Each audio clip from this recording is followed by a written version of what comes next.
That's enough chatter.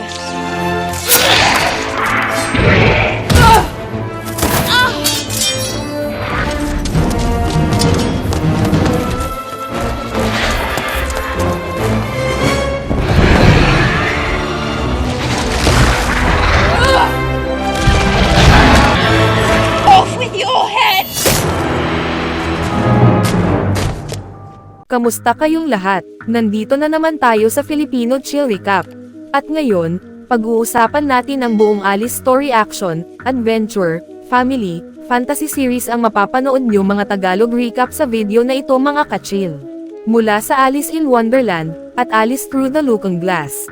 At bago tayo magpatuloy ay isa-shoutout muna natin si Boris James Viña, Dark Miro, Rosalie Bernal, Carlos Montaner, Harvey Balatero from Fatima Davao City, Jerry Coben from Cubao, John Paul Redoblado from Sibonga Cebu, Joriel Golpo from Bicol, Joven Salmoren from Batangas, Patricia Riker from Abu Dhabi United Arab Emirates, Rejon Gestubia from Quezon City, Renz Ivan Alvarez from San Pablo Laguna, Rickbird Bataw from Lupon Davao Oriental, Vlad Light from Iligan City, Zoldy Hingaray from Teresa Rizal, at Zian and Raven from San Jose del Monte Bulacan. Maghanda na kayo dahil sa mga spoilers na darating. Isang batang babae na nagngangalang Alice Kingsley ang nagkaroon ng bangungot kung saan siya ay nahulog sa isang madilim na kailaliman na puno ng kakaibang mga nilalang, may ibon, punhong nakasuot ng jacket, ngumingiting pusa, at isang asol na uod. Sabi ng kanyang ama, hindi siya dapat matakot dahil sa tuwing nasa panganib siya, maaari siyang magising. Pagkalipas ng 13 years, si Alice ay naging isang mapagmalay at matigas ang loob na dalaga. Hindi siya nagsusuot ng corset o mahahabang medyas tulad ng ibang babae sa lipunan. Sinabi niya sa kanyang ina, si Helen, na hindi siya nakatulog ng maayos dahil panaginip na naman niya ang parehong bangungot na paulit-ulit niyang nararanasan simula pagkabata. Sa isang party, sumayaw si Alice kasama si Mr. Hamish Ascot, ngunit habang sumasayaw, inisip niya kung ano kaya ang pakiramdam ng lumipad. Dahil doon, nawala ang kanyang atensyon at aksidenteng natapilok sa isang babaeng kasayaw niya. Naiinis si Hamish sa kanyang kawalan ng pokus. Pagkatapos ng sayaw, sinabi ni Hamish na magkita sila sa bandstand matapos ang 10 minutes. Maya-maya, sinabi ng dalawang babae kay Alice na magpo-propose daw si Hamish sa kanya at ang party na iyon ay para sa engagement ceremony nila. Lahat ay alam ito, maliban kay Alice. Habang naglalakad sa hardin kasama ang ina ni Hamish, si Lady Ascot, napansin ni Alice ang isang kunhong mabilis na tumatakbo sa mga palumpong, pero hindi ito nakita ng kasama niya. Nagpatuloy sa pagtakbo ang hayop at tila naghihintay sa kanya. Hinabol ito ni Alice hanggang sa mawala ito sa paningin niya. Habang kausap niya ang kanyang tiyahin, muli niyang nakita ang kuneho na tumatakbo sa mga halaman. Habang naglalakad pa, nadaanan ni Alice ang kanyang bayaw na si Lowell, na nahuli niyang hinahalikan ang ibang babae, pero hindi niya ito pinansin at nagpatuloy sa paghabol. Pagdating niya sa bandstand, inalok siya ni Hamish ng kasal. Habang nagsasalita ito, napansin ni Alice na may uod sa balikat ni Hamish. Inalis niya ito ng siya mismo, dahilan para madiri ang binata. Tumanggi si Alice sa proposal sa harap ng lahat. Paglingon niya, nakita niyang hawak ng kuneho ang isang orasan habang tumatakbo sa isang daanan sa hardin. Dahil sa pag-usisa, sinundan niya ito at tumakbo papunta sa gubat. Dinala siya ng kuneho sa isang malaking puno na may butas sa puno ng ugat. Sinilip ni Alice ang loob pero nadulas siya at tuluyang nahulog sa kailaliman. Habang bumabagsak, nakita niya ang iba't ibang bagay na lumulutang gaya ng piano at lampshade. Pagdating sa dulo, may kama na samalo sa kanya. Pagbangon niya, napansin niyang nasa isang kakaibang silid siya. Sa una, tila nakaupo siya sa kisame, pero bumalik sa normal ang gravity at bumagsak siya sa sahig. Sinubukan niyang buksan ang mga pinto pero lahat ay nakasara. Sa mesa, may nakita siyang susi at sinubukan iyon sa lahat ng kandado pero walang bumukas. Pagtingin niya sa likod ng kurtina, may maliit na pinto roon na bumubukas gamit ang susi, ngunit hindi siya kasya dahil sobrang liit ng daanan. Habang nag-iisip, napansin niyang may bote na biglang lumitaw sa mesa na may nakasulat na, "Drink me." Akala niya panaginip lang ang lahat kaya ininom niya ito. Bigla siyang lumiit at naging kasing liit ng daga, habang ang kanyang damit ay naging sobrang laki. Habang nagbabago ang laki niya, may panibagong damit na lumitaw sa kanyang katawan.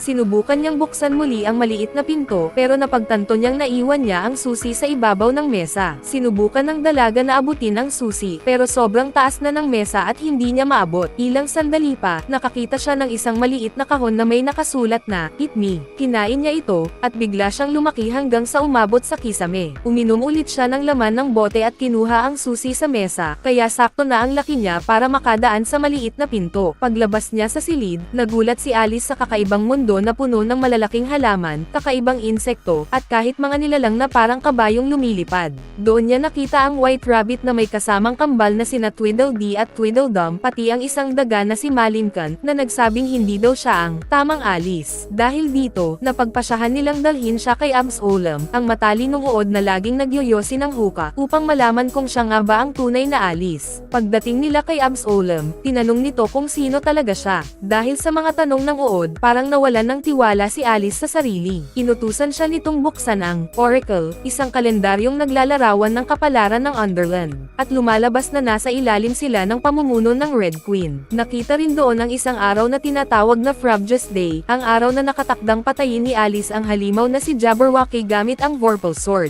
Ngunit sinabi ni Alice na hindi siya mananakit ng kahit sino, kaya napagtanto ng lahat na hindi siya ang tunay na Alice. Sinubukan niyang gisingin ang sarili sa paniniwalang panaginip lang ito, kaya kinurot niya ang sarili. Pero ang maliit na daga ay tinusok ang paa niya ng espada, at naramdaman niya ang sakit. Ibig sabihin, totoo ang lahat. Biglang lumitaw ang isang napakalaking halimaw na tinatawag na Bandersnatch. Winawasak ang lahat sa paligid kasama ang mga sundalo ng Red Queen. Nahuli nila ang maraming hayop, kabilang ang White Rabbit. Habang tumatakas, inisip ni Alice na panaginip lang ang lahat, kaya huminto siya sa harap ng halimaw. Ngunit bago pa siya masugatan, tumalon si Malimkant sa likod ng Bandersnatch at sinaksak ang isa nitong mata gamit ang kanyang espada. Gayunman, nasugatan pa rin sa braso si Alice, pero nakatakas siya kasama ang kambal. Samantala, isang lalaking may takip sa mata na kilala bilang Knave of Hearts ang nagnakaw ng Oracle. Habang tumatakas si Alice at ang kambal, nakarating sila sa 200. Bago pa sila makapili kung saan pupunta, isang malaking ibon ang dumating, dinampot ang kambal, at iniwan si Alice mag-isa. Dinala ng ibon ang kambal sa Red Castle, sa piling ng Red Queen, isang babae na may napakalaking ulo. Galit na galit siya dahil may nagnakaw daw ng kanyang mga pay. Lahat ay itinanggi ang pagnanakaw, pero napansin niyang may palakang may maruming bibig. Inutusan niya ang mga sundalo na pugutan ito ng ulo at hulihin pati mga anak nito. Pagbalik ng Knave of Hearts, ibinigay niya ang Oracle sa Reyna. Doon nalaman ng Red Queen na si Alice ang nakatakdang pumatay sa kanyang pinakamalakas na halimaw sa Frabjous Day. Inutusan niya ang asong si Beard na hanapin si Alice. Kapag natuntun niya ito, papalayain daw niya ang pamilya ng aso. Habang naglalakad si Alice sa madilim na gubat, sinalubong siya ng Cheshire Cat, isang ngumingiting paws ang lumilitaw at nawawala. Napansin nito ang sugat sa braso ni Alice at inalok na gamutin, pero tumanggi si Alice dahil naniniwala pa rin siyang panaginip lang ang lahat. Kaya tinali na lang ng pusa ng laso ang sugat niya at sinabing dadalhin siya kina March Hare at Mad Hatter para matulungan. Pagdating ni Alice sa isang lumang hill inn, nakita niya ang isang mahabang mesa na puno ng kubyertos. Nandoon sina Malimkant, March Hare, at ang kakaibang lalaking si Mad Hatter. Sinabi ng Hatter na sayawan daw niya kapag muling maisuot ng White Queen ang kanyang korona. Bigla silang naputol nang marinig nila ang tunog ng mga kabayo. Agad binigyan ng Hatter si Alice ng inumin na nagpaliit sa kanya, saka itinago siya sa loob ng isang teapot. Nainas ang kuneho at aksidenteng ibinato ang isang tasa sa Knave of Hearts, pero nakailag ito at tinamaan ang isang Red Guard. Sinubukan ng Hatter na aliwin ang mga kaaway sa pamamagitan ng pagkanta, pero inatake siya ng Knave. Maya-maya, naamoy ni Beard ang teapot kung saan nakatago si Alice, pero tumanggo si Hatter sa kanya, kudyat na huwag silang ipagkanulo, kaya nagkunwaring walang nakita ang aso at umalis. Pagkaalis ng mga sundalo, gumawa si Hatter ng damit mula sa mga tela at isinuot iyon kay Alice, pagkatapos ay nilagay sa kanyang sombrero. Naglakbay silang dalawa papunta sa White Castle. Habang naglalakad, ikinwento ni Hatter kay Alice na ang buong kasaysayan ng Underland ay umiikot sa kanya. Ngunit iginiit ng dalaga na hindi siya papatay ng kahit anong nilalang. Ikinwento rin ni Hatter na dati siyang tagagawa ng sombrero para sa White Queen, hanggang isang araw ay sinalakay sila ng isang halimaw na may apoy sa bibig.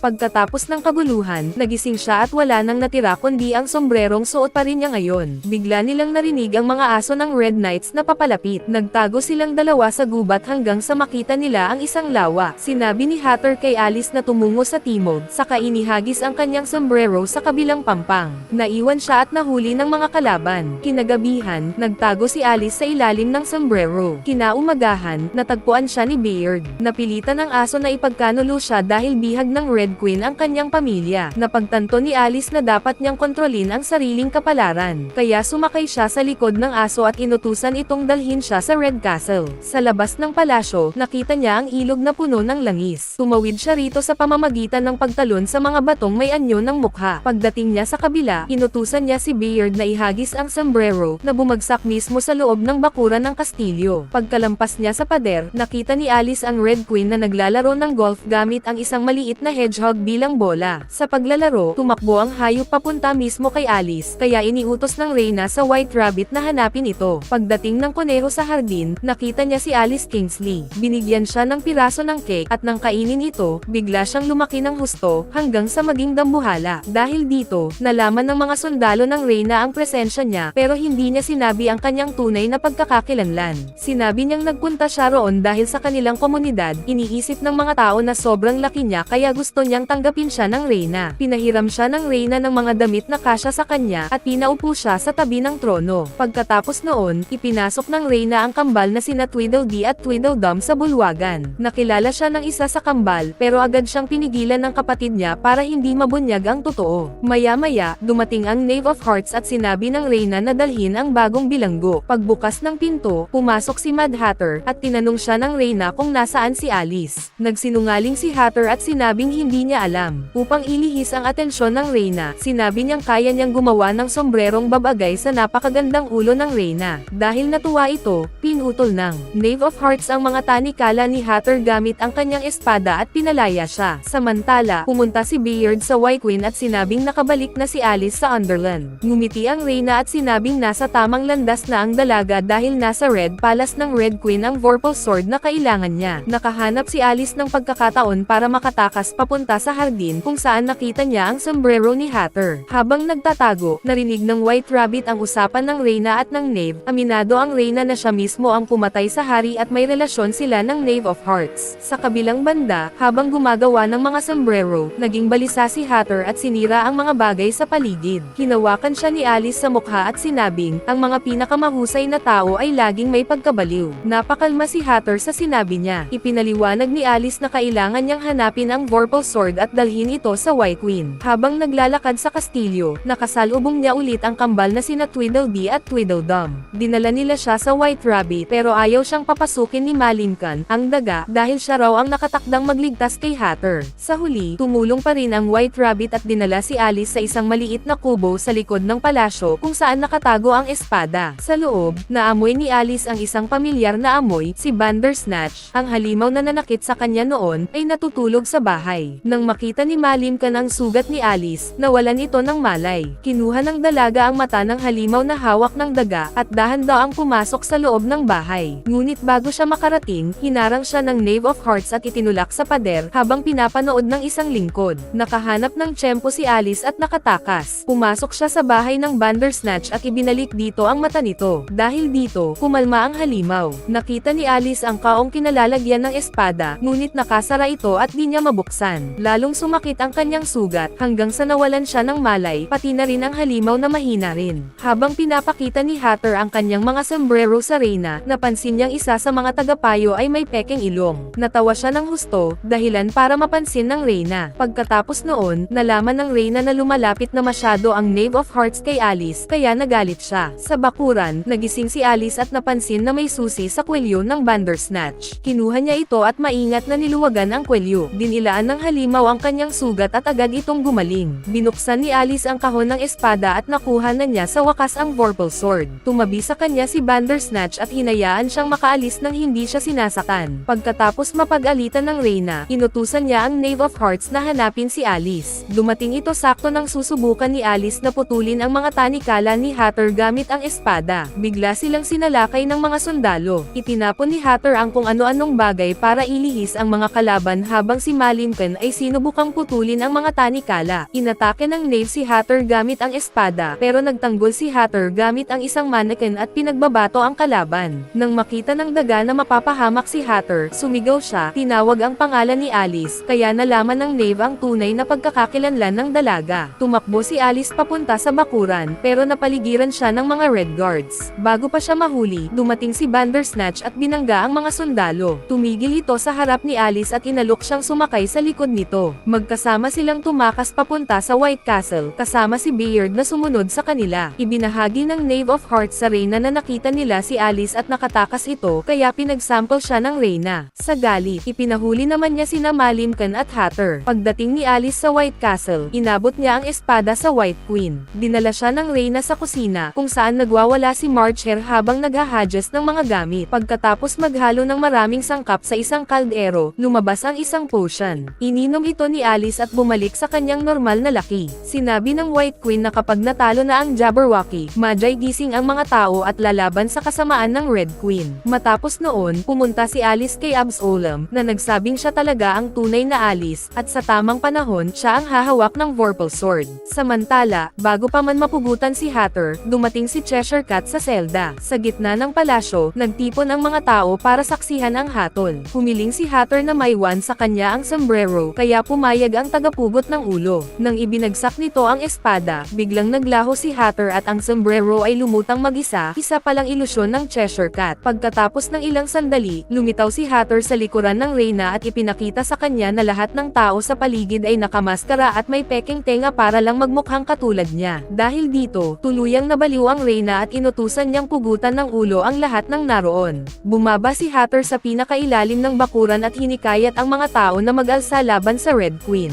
Galit na galit ang Reyna kaya inutusan niyang pakawalan ang higanteng ibon na agad lumipad at hinuli ang mga tao. Pagkatapos, nakasalubong ni Hatter si Malimcan at inutusan siya ng Red Queen na pakawalan ang Jabberwocky para labanan ang kanyang kapatid, ang White Queen. Di nagtagal, dumating si Hatter at ang kanyang mga kasama sa White Palace. Kinabukasan, tinipon ni Queen Mirana ang kanyang mga kaibigan para pumili ng lalaban sa Jabberwocky, ngunit sinabi niya na tanging si Alice lang ang makakagawa nito, at kung gugustuhin niya, dahil mag-isa lang siyang haharap sa laban. Nagulat si Alice at tumakbo palabas sa hardin kung saan niya nakita si Absolem na papasok na sa kanyang kakon. Habang nag-uusap sila, napagtanto ni Alice na minsan na siyang nakapunta sa Underworld noong bata pa siya, pareho ang mga pangyayari, at nakilala niya na noon pa ang lahat, pati ang Red Queen. Dito niya na-realize na hindi iyon panaginip, kundi mga alaala. Pinakalma siya ni Absolem at sinabing kapag hawak na niya ang Vorpal Sword, alam na ng sandata kung ano ang dapat gawin. Samantala, papalapit na ang mga kalaban sa White Castle at naghahanda na rin si Queen Mirana at ang kanyang mga sundalo. Si Alice naman ay nakasakay kay Bandersnatch, suot ang kanyang armor, at tumungo sa labanan. Huminto ang dalawang hukbo sa harap ng isa't isa, at parehong inutusan ng dalawang Reyna ang kanilang mga kampyon na maglaban. Sinubukan ng White Queen na kumbansihin ang kanyang kapatid na huwag nang lumaban, pero determinado ang Red Queen na magdigmaan.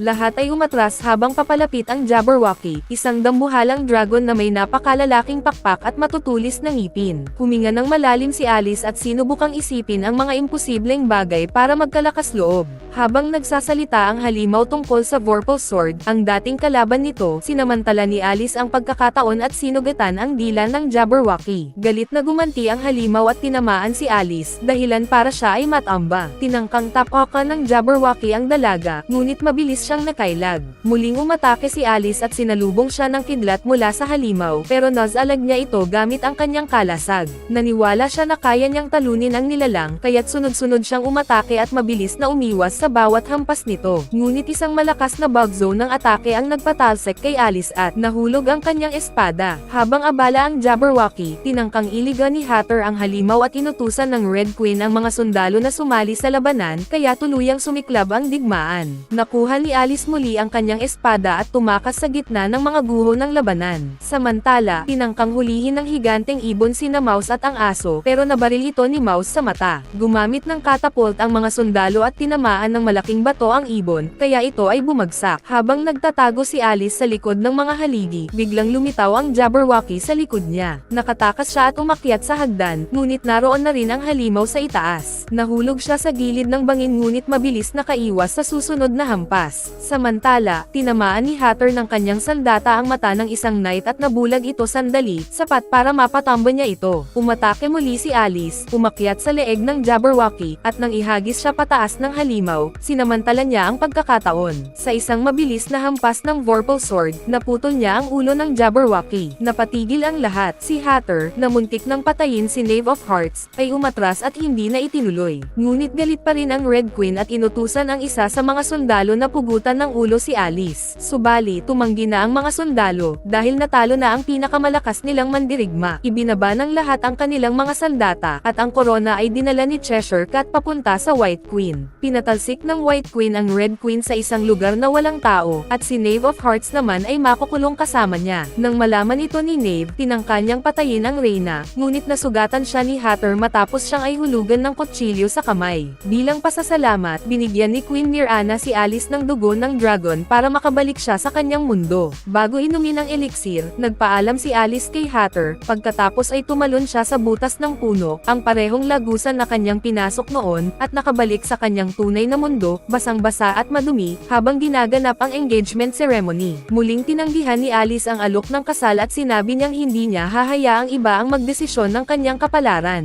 Makalipas ang ilang araw, tinulungan niya si Lord Ascot na palawakin ang negosyo nito sa China. Dahil sa kanyang galing, inimbitahan siya ni Lord Ascot na maging apprentice ng kumpanya. Habang nakasakay siya sa bangka papunta sa bagong paglalakbay, isang paro-paro ang lumapag sa kanyang balikat, si Absolem. Nagsisimula ang kwento sa isang barkong naipit sa gitna ng malakas na bagyo. Ito ang barko ni Alice. Sinusundan niya ang pangarap ng kanyang ama, ang maglayag sa malalawak na karagatan. Pero bigla na lang silang sinalakay ng ibang mga barko. Sinabihan si Alice ng kanyang mga tauhan na sumuko na lang, pero tumanggi siya. Hindi niya kayang aipatalo ang barkong iniwan ng kanyang ama, kaya iniutos niya sa mga tauhan na maglayag ng buong bilis kahit alam niyang may naglalakihang bato sa unahan. Dahil sa patuloy na pag-atake, nawalan ng kontrol ang barko. Tumakbo si Alice papunta sa layag at siya mismo ang nagbukas nito para mas bumilis pa ang takbo ng barko. Para maiwasang bumangga sa mga bato, pinutol ni Alice ang layag sa dalawa. Dahil sa mabilis niyang pag-iisip, nabago niya ang direksyon ng barko. Sa ginawa niyang iyon, naligtas ni Alice ang barko at lahat ng sakay nito. Nagpalakpakan at nagsigawan sa tuwa ang mga tao, at di nagtagal, ligtas silang nakarating sa London. Pagdating doon, agad niyang nakita ang kanyang ina. Doon niya nalaman na si Lord Ascot ay pumanaw na. Ang anak nitong si Hamish, na dating kasintahan ni Alice, ang ngayon may-ari ng negosyo. Nang magkita sila, nalaman ni Alice na kasal na si Hamish. At mas ikinagalit pa niya nang malaman na bilang paghihiganti, binili ni Hamish mula sa kanyang ina ang mga shares na pagmamay-ari ni Alice sa kumpanya. Ngayon, binigyan siya ni Hamish ng pagpipilian kung gusto niyang mabawi ang kanilang bahay, kailangang ibigay niya kay Hamish ang barko ng kanyang ama. Galit na galit si Alice sa kanyang ina kaya bigla siyang umalis at nagtungo sa hardin. Doon, napansin niya ang isang paro-paro. Sinundan niya ito hanggang sa dumaan siya sa isang mahiwagang salamin, at bigla siyang napunta sa Wonderland. Sa Wonderland, nakilala ni Alice sina White Rabbit, ang kambal na Tweedley, si D-Mouse, si March Hare, si Bloodhound, si Cheshire Cat, at ang White Queen. Sinabi nila kay Alice na siya ang tinawag nila sa Wonderland para tulungan ang Hatter. Nabaliw daw si Hatter matapos niyang makita ang isang kulay ubeng sombrero. Naalala kasi niya noon ang araw ng pag-atake ng Jabberwocky. Iyon din ang araw na nawala sa kanya ang buong pamilya niya. Naniniwala ang lahat na si Alice lang ang makakatulong sa kanya. Nang magkita sila ni Hatter, tuwang-tuwa ito. Sinabi niya kay Alice na naniniwala siyang buhay pa ang kanyang pamilya, at nakiusap siya na tulungan siyang hanapin ang mga ito. Pinipilit niyang si Alice lang ang makakagawa nito. Pero nang subukan ni Alice na ipaintindi sa kanya na imposible na iyon, nagalit si Hatter at pinaalis siya. Nalungkot si Alice at nag-aalala sa kalagayan ni Hatter, kaya bumalik siya sa iba pa. Sinabi nila kay Alice na may paraan para matulungan si Hatter. Ipinaliwanag ng White Queen na kung gagamitin ni Alice ang Chronosphere para maglakbay sa nakaraan at pigilan ang pag-atake ng Jabberwocky, may iligtas niya ang pamilya ni Hatter at maibabalik sa ayos ang lahat. Ngunit delikado ang misyon na ito. Gayunman, dahil hindi taga Wonderland si Alice, siya lamang ang may kakayahang gawin ito. Nagdesisyon si Alice na tanggapin ang panganib. Dinala siya ng White Queen sa isang dambuhalang orasan. Kailangan niyang pumasok dito at kumbensihin si Time mismo na baguhin ang nakaraan at iligtas ang pamilya ni Hatter. Pumasok si Alice sa loob ng orasan, at doon siya napunta sa tinatawag na Castle of Eternity. Nahihirapan si Alice habang tumatalon siya mula sa isang higanteng kamay ng orasan papunta sa isa pa, hanggang sa tuluyan siyang makapasok sa loob ng kastilyo. Doon, nakita niya mismo si Time, isang nilalang na parang buhay na orasan, habang inaayos nito ang mga gumagalaw na oras at inilalagay sa hanay ng mga patay na orasan. Sa mismong sandaling gawin niya iyon, may isang lalaki na namatay. Habang abala si Time, naramdaman niyang may ibang presensya sa loob ng kastilyo. Lumapit si Alice at mahinahong humingi ng pahintulot na makipag-usap sa kanya. Ipinaliwanag ni Alice ang kanyang hiling, ngunit biglang nagalit si Time. Tumanggi itong ibigay sa kanya ang Chronosphere, at sinabi na ang nakaraan ay hindi maaaring baguhin, maaari lamang tayong matuto mula rito. Habang nakahandusay si Alice, napansin niyang papalapit si Red Queen kay Time. Sinamantala ni Alice ang pagkakataon, palihim siyang lumapit sa Chronosphere at mabilis itong kinuha. Ngunit agad napansin ni Time ang nangyari at mabilis siyang tumakbo papunta kay Alice. Biglang nagsanib ang mga segundo at minuto, at nabuo ang isang dambuhalang nilalang. Agad inunat ni Alice ang kanyang kamay, pumasok sa loob ng Chronosphere, at mabilis na tumakas. Samantala, ginamit ng Red Queen ang pagkakataon para manipulahin si Time. Pinilit niya itong hanapin ang Chronosphere at ibalik iyon sa kanya. Di nagtagal, napagtanto ni Alice na ang Chronosphere ay parang isang barko, kaya nagsimula siyang maglayag dito ng may kumpiyansa. Sa labas naman, unti-unting nanghihina si Time. Inutusan niya ang kanyang mga tauhan na siguraduhing patuloy na tumatakbo ang oras, bago siya mismo sumugod para habulin si Alice. Nakapasok si Alice sa tinatawag na Horvendash Day, ngunit habang sinusubukan niyang pumasok, umatake si Time at nawalan siya ng kontrol, hindi niya nakuha ang eksaktong sandali na gusto niyang puntahan. Para makatakas, sumisid siya sa ilalim ng dambuhalang alon. Ngunit nang sundan siya ni Time, bumagsak ang malalakas na alon sa kanya mismo. Dahil doon, aksidenteng napunta si Alice sa araw ng koronasyon ng Red Queen. Doon, nakita niya ang batang si Hatter at sumama siya rito papasok sa kastilyo. Habang nagsisimula na ang seremonya ng koronasyon, binuksan ni Hatter ang kaong may laman na korona at inihanda ng ama niya para ilagay sa ulo ng Red Queen. Pero dahil sa sobrang laki ng ulo ng Reyna, hindi ito magkasya. Napatawa si Hatter sa nakita, dahilan para magalit ang Red Queen. Nang subukang ipilit ng hari ang korona, nabasag ito, at nagtawanan ang buong madla. Galit na galit at lubos na napahiya, sumabog sa galit ang Red Queen. Dahil dito, nagpa siya ang hari na ibigay ang korona sa White Queen, dahil naniniwala siyang hindi karapat-dapat mamuno ang Red Queen. Pagkatapos ng seremonya, pinagalitan ni Hatter's father si Hatter, tinawag siyang kahihiyan ng pamilya, at pinaalis siya. Labis na nasaktan ang batang Hatter at lumayo. Sinubukang pigilan ni Alice pero hindi siya nakinig. Lumapit si Alice sa mga magulang ni Hatter at narinig niya ang kanilang pag-uusap. Doon niya nalaman ang isang pangyayari sa nakaraan, isang insidenteng naging dahilan kung bakit lumaki ng ganoon ang ulo ng Red Queen. Naunawaan ni Alice na ito ang susi sa lahat, kaya nagdesisyon siyang bumalik sa mismong araw na iyon upang pigilan ang pangyayaring iyon. Pagdating niya roon, nakilala niya ang batang Hatter na masayang ipinakilala siya sa kanyang ama. Samantala, ang batang Red Queen at White Queen ay nasa kanilang ina. Pinagsabihan sila ng ina na huwag masyadong kumain ng mga tart at pinaalis sila sa kusina. Pero palihim na bumalik ang White Queen, ninakaw ang huling tart at pumunta sa silid ng Red Queen para kainin ito. Sa mismong sandaling iyon, pumasok ang Red Queen kasama ang kanilang ina. Nang makita ng kanilang ina ang mga mumunang tart sa sahig malapit sa kama ng Red Queen, nagduda siya. Nagkunwari ang White Queen at nagsinungaling, sinabi niyang hindi siya ang kumuha ng tart. Dahil dito, pinagalitan ng ina ang Red Queen sa halip. Labis na nasaktan at nagalit, tumakbo palabas ng kastilyo ang Red Queen.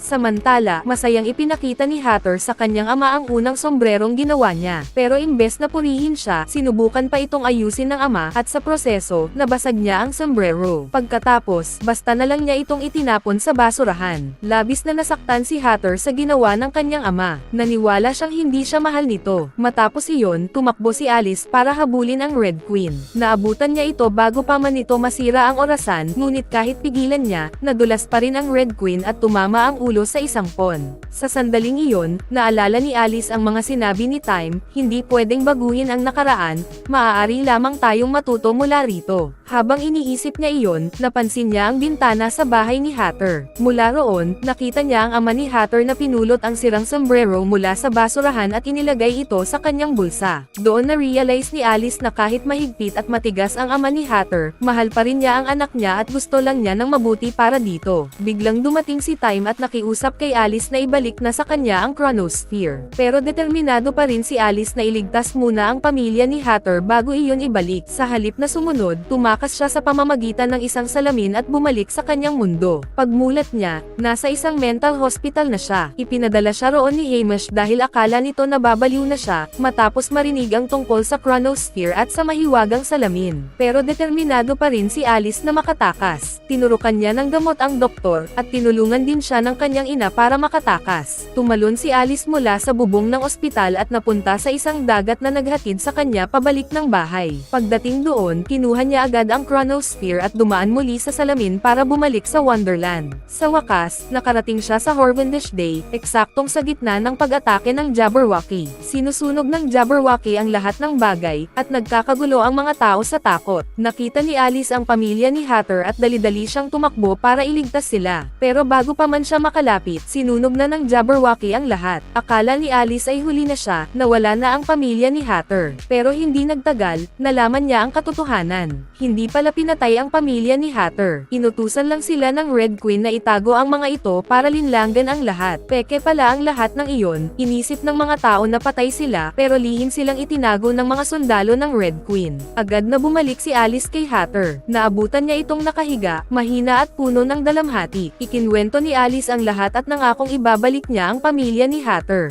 Nang marinig iyon, muling nabuhayan si Hatter at mabilis na bumalik ang lakas niya. Samantala, sa kastilyo ng Red Queen, sinabi ni Time sa kanya na hinahanap ni Alice ang pamilya ni Hatter. Nagalit ang Red Queen at nagpasya na kidnapin si Time bilang bihag niya. Nagbabala siya sa kanyang mga tauhan na paparating si Alice. Habang papunta sa kastilyo, kasama ni Alice ang White Queen at ang kanilang mga kaibigan. Pagdating nila roon, naghiwa-hiwalay sila para hanapin ang pamilya ni Hatter. Ngunit nauna na ang mga sundalo ng Red Queen at hinuli silang lahat. Nakatakas lamang sina Alice at Hatter. Nakapasok sila sa silid ng Red Queen at doon nila nakita ang pamilya ni Hatter, nakakulong sa loob ng isang salaming frame. Agad kinuha ni Hatter ang frame, pero bago pa man sila makatakas, dumating ang Red Queen. Agad niyang inagaw ang chronosphere kay Alice at dinala silang lahat sa lugar kung saan nakakulong ang iba. Pagkatapos, hinayla niya ang White Queen pabalik sa nakaraan, sa mismong araw na sinungaling nitong inakusahan ang Red Queen na kumain ng tart. Sa kabutihang palad, lihim na pinakawalan ng mga sundalo ng Red Queen si Alice, dahil ayaw na rin nila sa kanilang reyna. Habang nanghihina pa si Time, sinabi niya kay Alice na siya lamang ang makapagliligtas sa Wonderland. Kapag hindi niya naibalik ang chronosphere sa orasan, mawawasak ang buong mundo. Ayaw pa ring aminin ng White Queen ang katotohanan, kaya galit na ipinahayag ng Red Queen ang totoo sa harap ng kanilang ina. Pero dahil nagsanib ang lumang bersyon at kasalukuyang bersyon ng Red Queen, bigla siyang naging estatwa. Kasunod noon, unti-unting naging estatwa rin ang lahat ng nakaraang bersyon ng dalawang reyna, at nagsimulang gumuho ang Wonderland.